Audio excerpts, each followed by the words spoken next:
Brotschuhe und Semmelschuhe.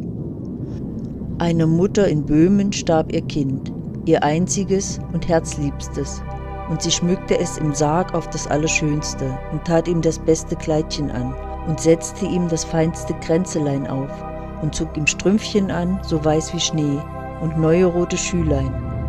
Aber die Schülein, die waren doch zu hart, die deuchten ihr nicht zart genug für des Kindes Füßchen, und sie wusste etwas Weicheres. Vom feinsten Brotmehl nahm sie, machte Teig und formte Schuhe daraus und bug sie, doch nicht zu hart. Und da hatte das Tote neue braune Schuhe an, statt der roten. Darin ward es begraben. Aber um Mitternacht kam das bleiche Kind in seinem Kränzelein und weißen Kleidchen und sah so jammerig aus und hielt der Mutter das Füßchen hin, dass sie den einen Schuh ausziehen sollte und dann den anderen. Sie aber verstand es nicht, und das Kindlein verschwand wieder. So kam es zum zweiten und zum dritten Mal und deutete auf die Schuhe und ließ der Mutter keine Ruhe. Und da verstand diese endlich, was es wollte, und ließ das Särglein wieder ausgraben, zog dem Kinde die Brotschuhe aus und die roten Schuhe an und ließ es wieder einsenken unter heißen Tränen. Und von da an hatte sie Ruhe, so viel eine Mutter Ruhe haben kann, der ihr einziges und herzliebstes Kind im Grabe liegt.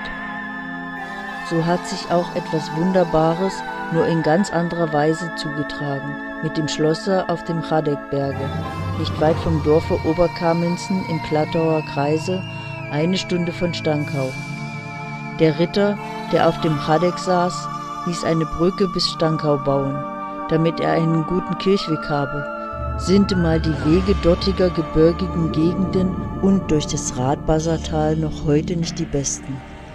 Aber da man vor Alters die Brücken zu pflastern pflegte, so war der neue Kirchenweg nicht weich zu gehen und der stolzen und zärtlichen Tochter des Burgherrn also unliebsam, dass sie Semmeln nahm, aushöhlte und statt Schuhsocken anzog, damit zur Kirche zu gehen. Solchen Missbrauch des lieben Brotes aber nahm der Himmel ihr noch viel übler als jener Mutter, die nur im heiligen Schmerz übergroßer Liebe ihrem toten Kindlein die Brotschuhe anzog.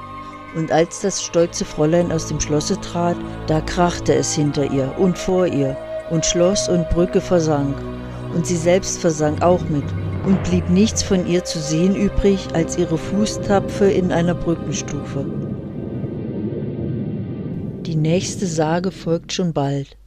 Wenn du wieder dabei sein möchtest, lass gern ein Abo da.